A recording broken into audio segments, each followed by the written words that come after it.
to another segment again with Emmy John, and today we're going to be talking about chromatic scale. So, chromatic scale is just a combination of all the 12 keys found in an octave. So, when all notes are played in its semitone form, it's called chromatism. So, we're moving in half steps.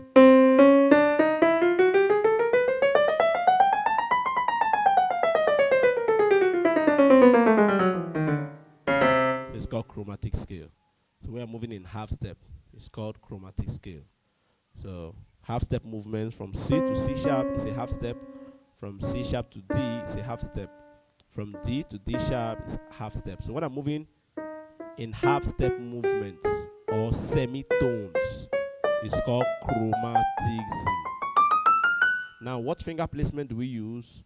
I'll be giving out the finger placement, but before that, I would like to demonstrate the chromatic scale in between the two hands, so how it works. So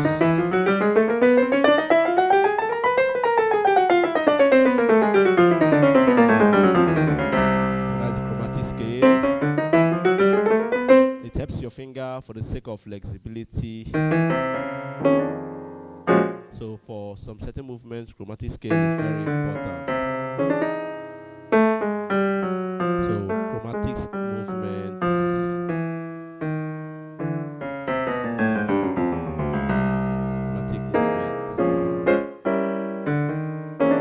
So movements like that. So when you hear movements like that, they are all chromatism.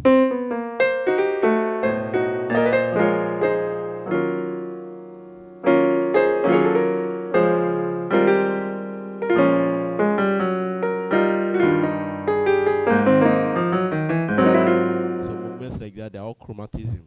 But before you can be able to do those certain movements, you must have all the freedom you need in your finger. So to gain the finger freedom, you need to work on chromatic scale. So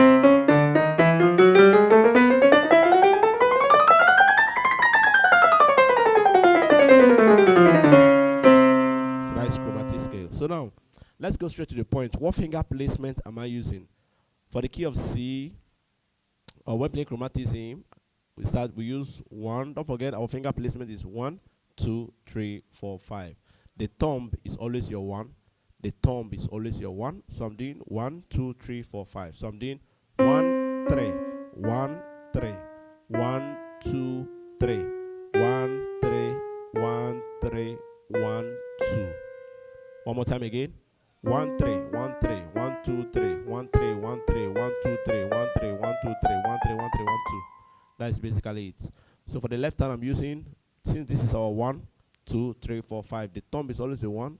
So I'm doing 3, 2, 1, because this is always a 1. 3, 2, 1, 3, 2, 1, 3, 1, 3, 1, 3, 2, 1. One more time again.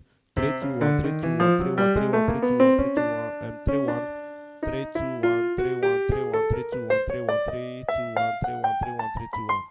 That's basically how the chromatic scale functions. So one more time again.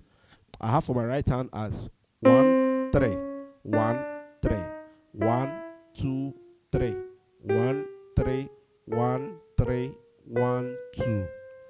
For the left hand, I'm using 3, 2, 1, 3, 2, 1, 3, 1, 3, 1, 3, 2, 1. That is basically our work for today. So you should be able to do this. One more time again. One more time again. So, okay. One more time again. So we have.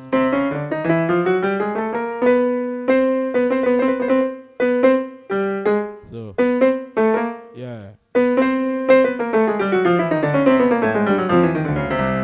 that is practically the chromatic scale. Next week, we'll take our time to work on chromatic scale contrary motions. So they